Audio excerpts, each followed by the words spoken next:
So ngayong araw boy, naisipan ko magluto ng beef pepper rice. Since maulan at hindi makalabas sa bahay ko na lang ikinain yung cravings ko. Mas madami pang beef kumpara doon sa bala kong bilhin, di ba? Kaya tara, simulan na natin magluto boy. Para sa sauce, pagaluin lang ng 3 kutsarang soy sauce, 2 kutsarang oyster sauce, 2 kutsarang honey, garlic powder, tsaka paminta. Sa mainit na pan, maglagay ng konting olive oil, tapos magmelt ng butter. Tapos ilagay na natin yung karne sa gilid. Beef sukiyaki cut nga pala yung gamit ko dito. Tapos syempre, hindi pwede mawala ang ating kanin bahaw. Lagyan nyo lang ng konting hukay sa gitna para mailagay yung corn. Tapos itoppings natin siya ng butter. Spring onions dapat to, kaso wala ako kaya parsley na lang yung ginawa kong alternative. Maraming paminta syempre, tapos yung ginawa nating sauce. Tapos i-mix para ma-mix mo lang yan boy. Actually okay na siya ng ganyan lang, kaso gusto ko siya lagyan ng mozzarella kaya ayun, nilagyan ko.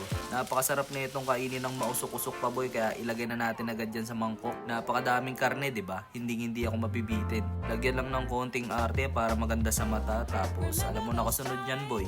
O siya, sana nag-enjoy kayo sa video na to at sana magawa nyo rin.